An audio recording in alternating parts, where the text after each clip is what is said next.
धाकड़ खबर, बेखौफसुमा बेबाक अंदाज। धाकड़ खबर में आपका स्वागत है। मैं आपके साथ हूं अकरम रईस खान। कल यूपीएससी 2019 का रिजल्ट आया, पूरी दुनिया ने देखा। 829 बच्चों ने कामयाबी हासिल की। उन 829 में से 44 मुस्लिम कैंडिडेट हैं। पहला सवाल यही पैदा होता है कि क्या असल में 44 ही हैं, क्योंकि कुछ लोग 43 बता रहे हैं, कुछ लोग 42 बता रहे हैं। जैसा मैंने कल खबर आपके सामने रखते हुए कहा था कि ज़कात फाउंडेशन ऑफ इंडिया के जो चेयरमैन हैं डॉक्टर सैयद जफर महमूद साहब, उनसे मेरी फोन पे बात हुई तो उन्होंने बताया 42 हैं, लेकिन हमने इधर उधर से सर्च किया तो 44 आए, लेकिन जब नाम ढूंढे तो 43 मिले। तो एक कंफ्यूजन तो यही क्रिएट हो गया कि असल में है कितने। दूसरा सवाल ये पैदा होता है उसमें बच्चे कितने हैं और बच्चियां कितनी हैं। और तीसरा सवाल ये भी पैदा होता है कि आईएएस कितने हैं, आईपीएस कितने हैं, आईएफएस कितने हैं। इन तमाम सवालात को समझना जानना बेहद जरूरी है। तो इन्हीं सारे सवालात पर बात करने के लिए हमारे साथ स्काइप पर जुड़ रहे हैं ज़कात फाउंडेशन ऑफ इंडिया के चेयरमैन डॉक्टर जफर महमूद। बहुत शुक्रिया सर हमें वक्त देने के लिए। My pleasure. मेरा पहला सवाल आपसे ये है कि असल फिगर क्या है? ऐसा है कि जो मैंने और मेरे स्टाफ ने मिलकर के नाम बार बार पूरी फहरिस्त में देखे, उससे तो हमें 42 मिले थे। लेकिन ये कि मुझे कई लोगों से गुफ्तगू हुई, कुछ लोगों ने और देखे तो किसी को 43 मिले, किसी को 44 मिले। तो 42 के ऊपर जो दो नाम हैं उसमें एक शुबा है थोड़ा सा, लेकिन ये कि गालिबन अभी यकीन यही है कि वो भी नाम ठीक हैं। तो आप 44 मान सकते हैं। 44 मान सकते हैं। 44 में बच्चे कितने हैं और बच्चियां कितनी हैं सर? ऐसा पूरे 44 का तो ये हमने नहीं आंकड़ा देखा, लेकिन 44 में से जो ऐसा है, ज़कात फाउंडेशन ऑफ इंडिया की जो फहरिस्त है जो आपको भी आई है, उसमें 27 नाम हैं। 27 नामों में 2 ईसाई हैं और 2 बुद्धिस्ट हैं, तो 23 मुसलमान हैं। तो इन 23 मुसलमानों का तो मैं आपको बता सकता हूँ, इसमें से 4 बच्चियाँ हैं और 19 जो हैं वो मुसलमान वो आदमी लड़के हैं, 19 लड़के हैं। तो ये रेशियो आप मान सकते हैं तकरीबन 20% का। पूरे में अगर निकालिए तो जैसे 44 में से अगर आप निकालेंगे तो तकरीबन 8-9 लड़कियां होनी चाहिए इसके अंदर। आपके कितने कैंडिडेट बैठे थे इस बार एग्जाम में ज़कात फाउंडेशन ऑफ इंडिया के? ऐसा जो इंटरव्यू हुआ है यूपीएससी का, जो कि बहुत पहले जनवरी के आखिर से शुरू हो गया था और फरवरी के शुरू हो गया था। जनवरी में तो हमारा अपने इंटरव्यू शुरू हो गए थे ज़कात फाउंडेशन के। तो फरवरी मार्च अप्रैल तक फरवरी और मार्च चला, लेकिन ये कि मार्च के आखिर में लॉकडाउन होने की वजह से बंद हो गया था। तो वो फिर 17 जुलाई से फिर शुरू होना था यूपीएससी का इंटरव्यू, तो हमने भी अपने जुलाई में शुरू कर दिए थे। तो यूँ चला, बहुत लंबा किस्सा। तो ये जो इंटरव्यूज़ हुए उसमें हमने हमारे 64 कैंडिडेट बैठे थे इंटरव्यूज़ में। लेकिन ये कि ये एक लंबा प्रोसेस होता है, खाली इंटरव्यू से काम नहीं होता है। साल भर पहले एक प्रीलिम एग्जामिनेशन हुआ था, उसमें कुछ बच्चे बैठे हमारे, और उसके पहले हमने और 1 साल पहले उन बच्चों को सेलेक्ट किया होगा। तो ये कंटिन्यूअस प्रोसेस चलता चला आ रहा है। तो और उसके बाद फिर जो मेंस में सेलेक्ट हो जाते हैं फिर उनकी कोचिंग होती है। कुछ लोग मेंस में डायरेक्टली हमारे पास ज्वाइन करते हैं कि वो कहते हैं कि हमारे पास हमने कर तो लिया प्रीलिम, लेकिन ये कि अब हमें जो कोचिंग करनी है और कुछ रहने का भी मांगते हैं, तो हम तो उनके लिए रेड कारपेट बिछा देते हैं। तो उनको भी ले लेते हैं, पूरी उनकी मदद करते हैं। तो उस वक्त भी काफ़ी बड़ा खर्चा ज़कात फाउंडेशन का होता है। और उसके बाद फिर इंटरव्यूज़ के लेवल के ऊपर जो हमारे बच्चे सेलेक्ट होते ही हैं, कुछ और बच्चे भी आते हैं डायरेक्टली। बहरहाल तो ये कोई एक फिगर देना तो बहुत मुश्किल है, और कोई भी इंस्टीट्यूशन कोई एक फिगर नहीं दे सकता। प्रीलिम के लेवल के ऊपर कुछ कैंडिडेट बैठते हैं, मेंस पे कुछ और बैठते हैं, उसके बाद इंटरव्यू में कुछ और बैठते हैं। बहरहाल अभी जो ताज़ा फिगर है वो ये है कि इस इंटरव्यू में ज़कात फाउंडेशन के 64 बच्चे बैठे थे। 64 बच्चे इंटरव्यू तक पहुंचे और उसके बाद कामयाबी का जो आंकड़ा ज़कात फाउंडेशन ऑफ इंडिया के हिस्से में आया वो है 27। उसमें से आपने बताया 2 ईसाई हैं, 2 बुद्धिस्ट हैं और 23 मुस्लिम हैं। यानी कि इस सवाल को अगर मैं ऐसे पूछूं आपसे कि आप लोग गैर मुस्लिम बच्चों को भी शामिल करते हैं? ऐसा है, देखिए कि कुरान करीम में अहकामात भरे हुए हैं हज़रत ईसा अलैहिस्सलाम के बारे में, और ये भी है हुक्म और हदीस भी है कि वो उनसे दोस्ती करो, उनसे ताल्लुकात अच्छे रखो। तो एक बात तो ये हुई, ये रूहानी बात हुई। लेकिन उसके अलावा ये कि हमें हमारे जो सिविल सर्विसेज का प्रोजेक्ट है उसको चलाने में बहुत ज़्यादा खर्चा होता है, उस खर्चे में भी क्रिश्चियन लोग मदद करते हैं। तो लिहाजा ये कि हम कुछ क्रिश्चियंस को लेते ही हैं, तो क्रिश्चियंस को हम कुछ ले लेते हैं, लेकिन ये कि अगर कोई एक दो बुद्धिस्ट वगैरह आ गए तो हम उनको भी ले लेते हैं। मतलब माइनॉरिटीज इन जनरल वाली बात है। आपके यहाँ 27 में से 23 मुस्लिम आए हैं, लेकिन अगर हम जामिया मिलिया इस्लामिया का आंकड़ा देखें तो वहां 25 में से 14 मुस्लिम हैं, 11 नॉन मुस्लिम हैं। उसके बारे में क्या कहेंगे? वहां पे भी जो नैरेटिव बनाया जाता है जामिया को लेके कि वहां सिर्फ मुसलमानों के बच्चे पढ़ सकते हैं और किसी और के बच्चों को पढ़ने नहीं दिया जाता है, क्या वो धारणा टूटती है इस आंकड़े से? देखिए ऐसा है, उसमें कोई दिक्कत वाली बात होनी नहीं चाहिए। जो जामिया मिलिया इस्लामिया है वो ज़ाहिर है एक्ट ऑफ पार्लियामेंट और गवर्नमेंट ऑफ इंडिया उसके ऊपर लगी हुई है, और गवर्नमेंट की जो स्कीमें हैं वो हैं।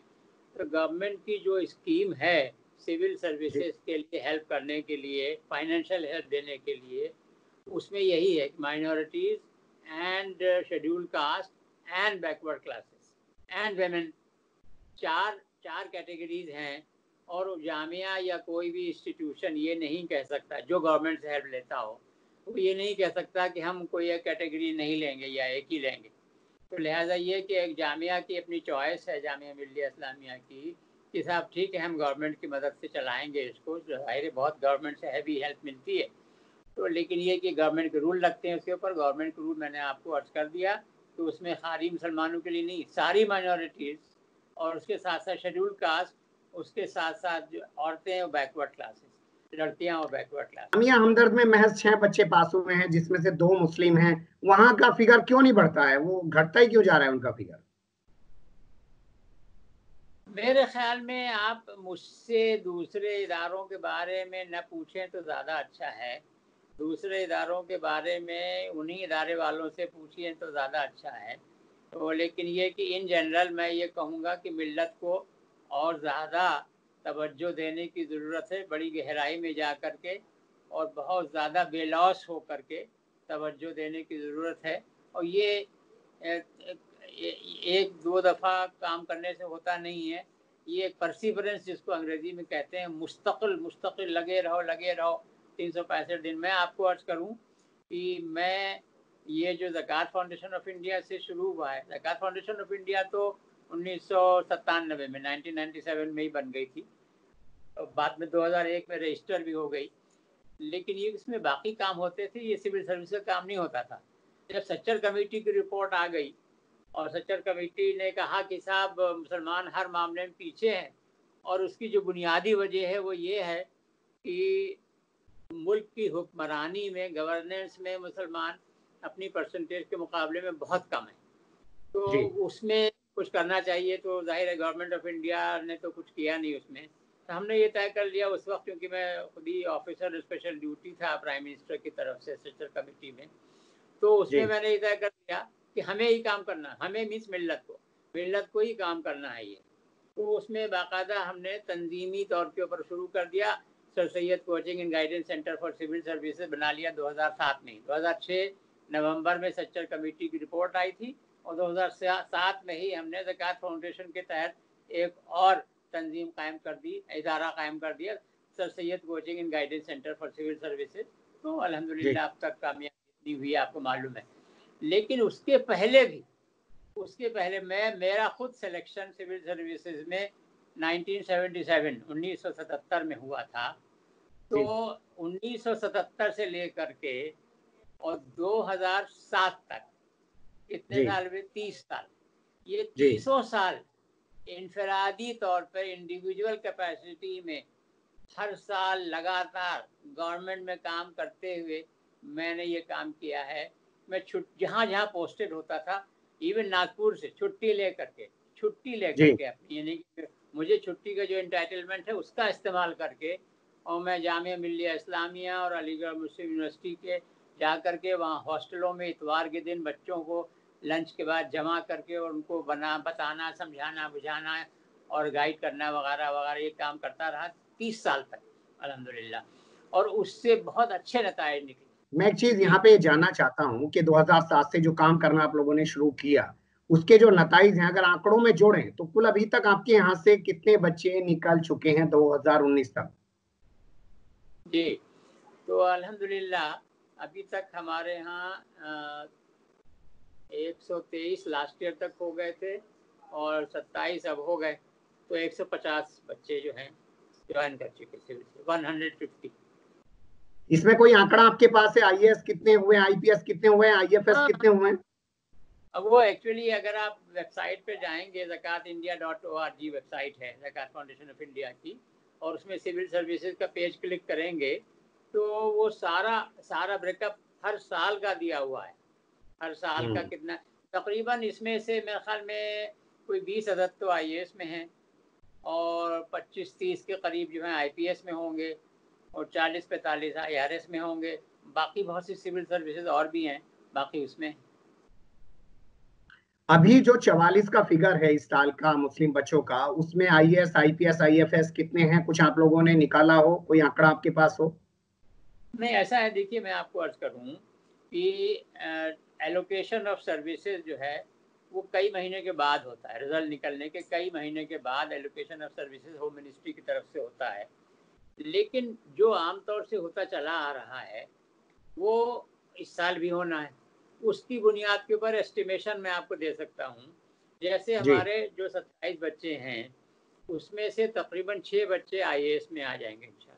27 में से 6 बच्चे आईएएस में और 6 या 7 आईपीएस में, तो तकरीबन आधे बच्चे आईएएस आईपीएस में आ गए। उसके जी तकरीबन 7 या 8 बच्चे जो है आईआरएस में आ जाएंगे, इंडियन रेवेन्यू सर्विस, जी। और बाकी बच्चे बाकी सिविल सर्विसेज में आ जाते हैं। तो ये मोटा मोटा सा हिसाब है, तकरीबन हाफ, आधे बच्चे जो हैं वो आज, क्योंकि इनका कार्डर बहुत बड़ा होता है, आईएएस का और आईपीएस का कार्डर बहुत बड़ा बड़ा होता है कार्डर, उसके बाद फिर घटने लगती है फिगर, तो क्या? वो मेरिट के हिसाब से होता है। तो जी। चॉइस ये मान करके कि चॉइस सबकी पहली आईएएस है और हम्म। चॉइस सबकी सेकंड आईपीएस है, ये मान लिया जाए। कुछ लोग नहीं भी देते हैं लेकिन जनरल रुझान यही है। ये अगर मान लिया जाए तो तकरीबन आधे में आईएएस और आईपीएस हो जाते हैं, तकरीबन 1/4 में आईआरएस होते हैं और बाकी सिविल सर्विसेज जो हैं वो बाकी सब में आती हैं। क्या वजह है मोदी सरकार के आने के बाद ये आंकड़ा जो मुस्लिम बच्चों के पास होने का है वो बढ़ रहा है? क्या ऐसा कुछ है सर?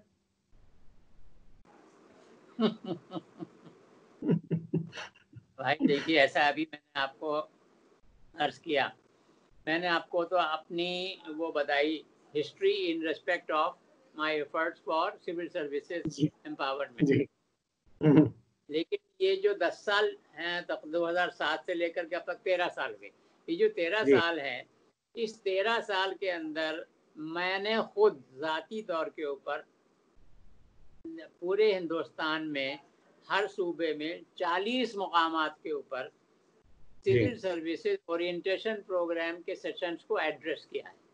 और एक एक हम्म। सेशन में जो मेरा एड्रेस जो होता है वो तकरीबन 1.5 घंटे का होता है पावर पॉइंट प्रेजेंटेशन के जरिए, और उसके जी बाद वो होते हैं क्वेश्चन एंड आंसर्स होते हैं। और जो इन तमाम ओरिएंटेशन प्रोग्राम्स में अगर औसत निकालें आप तो हर ओरिएंटेशन प्रोग्राम में 700 से 800 बच्चे आते हैं जो कि पहले से अपने को रजिस्टर कर चुके होते हैं online with Zakat foundation of India for that particular orientation program. तो अब आप जी। सोचिए कितनी ज़बरदस्त एफर्ट गई है इसके अंदर, और भी बहुत हम्म। लोगों ने बहुत काम किए हैं इसके अंदर। चेन्नई के मौलाना शमसुद्दीन साहब जो हैं, उन्होंने पूरे तमिलनाडु के हर ज़िले का दौरा किया कई साल पहले, आज से 7-8 साल पहले की बात मैं आपको अर्ज कर रहा हूँ, और कहा कि जी सब काम छोड़कर के सिविल सर्विस में लग जाओ, जो बच्चा जो है इस काबिल है और वो इसमें लग जाइए। वो उसके बाद फिर वहाँ की जामा मस्जिद में उन्होंने ऊपर 3rd फ्लोर के ऊपर फैसिलिटी भी क्रिएट कर दी वगैरह। तो बहुत से जाहिर है, हमदर्द तो 30 साल से पहले से ही चल रहा था, लेट 90s में शुरू हो गया था। जामिया मिल्लिया की अपनी कोशिश है, अलीगढ़ यूनिवर्सिटी भी अपनी कोशिश करती है और वहाँ भी अब उम्मीद है कुछ होना शुरू होगा। तमाम इदारों की कोशिशें ठीक हैं, लेकिन पिछले 4-5 साल से जो आंकड़ा बढ़ रहा है, क्या वो इसलिए बढ़ रहा है क्योंकि बच्चों में बेचैनी देखी जा रही है, वो कुछ करना चाहते हैं? नहीं, देखिए यही तो मैं आपको अर्ज कर रहा हूँ। इसको समझने की आप कोशिश करें कि सिविल सर्विस जो है ये नहीं होता है कि आपने इधर से जो है बच्चा डाला, उधर से आईएएस ऑफिसर निकला, मशीन चला दी, ऐसा कुछ नहीं होता। सिविल सर्विस में के लिए रुझान पैदा होना, उसके बाद उसकी तैयारी करना, राइट उसमें विद राइट अप्रोच सिस्टमैटिकली तैयारी करना, तैयारी करने के बाद फिर कामयाबी की तरफ बढ़ना। इस पूरे प्रोसेस में एक बच्चे के ताल्लुक से अगर आप देखिए तो ऑन दी एवरेज 3 साल, 4 साल, 5 साल कम से कम लगते हैं। तो आप जी। समझिए कि आप 2016 आप बात कर रहे हैं 2016 की बात की। हालांकि प्रेजेंट गवर्नमेंट तो 2014 में आ गई थी, तो अगर जी। उसका जादू चलना था तो फिर 2014 से ही इम्तिहानों से चलना शुरू हो जाना चाहिए था। लेकिन 2000 हुआ ये कि 2016 तक 2.5% या उससे कम के ऊपर मुस्लिम रिप्रेजेंटेशन रुका हुआ था, लेकिन 2017 से बढ़ना शुरू हुआ। वो था क्यूमुलेटिव, जिसको अंग्रेजी में कहते हैं क्यूमुलेटिव इम्पैक्ट, जो 2007 से कोशिश शुरू हुई, पूरे मुल्क के दौरे हुए। मैं आपको बताता हूँ, जैसे कश्मीर में पहली बार जब गया हूँ तो वहाँ पर सब लोग नेगेटिव थे, हर शख्स नेगेटिव था। अरे इस कहा के लिए आप तो हुकूमत के नुमाइंदे मालूम होते हो, गवर्नमेंट ऑफ इंडिया के बिट्टू हो, ये है वो है, जाओ यहाँ से, कश्मीरियों से क्या मतलब ये।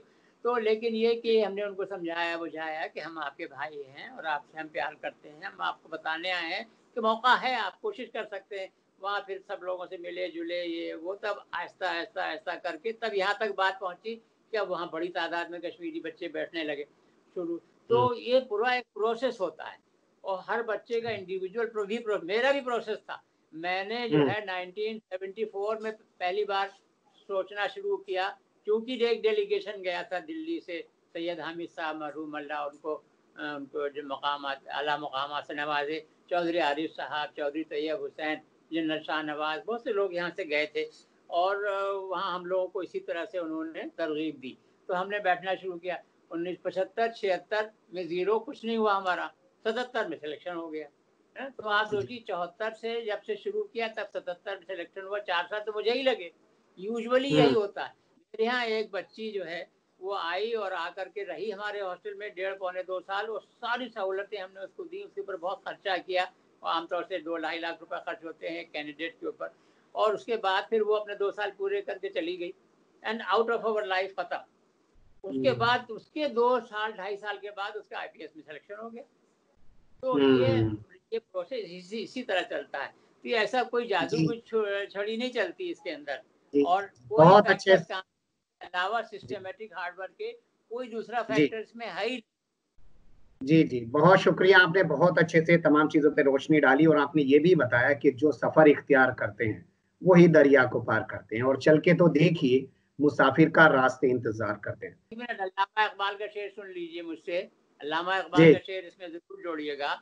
वो ये है कि अपनी दुनिया आप पैदा कर अगर जिंदों में है, अपनी दुनिया आप पैदा कर अगर जिंदों में है। अगर तुम अपने को जिंदा समझते हो तो अपनी दुनिया खुद पैदा करो। सिर्रे आदम है, ज़मीरे कुन फ़का है जिंदगी। सिर्रे आदम है, ज़मीरे कुन फ़का है जिंदगी। ये जो है ना कुन फयकून है ना, कि अल्लाह मियां जब कोई चाहता है काम हो जाए तो कहता है कुन, हो जाता है काम।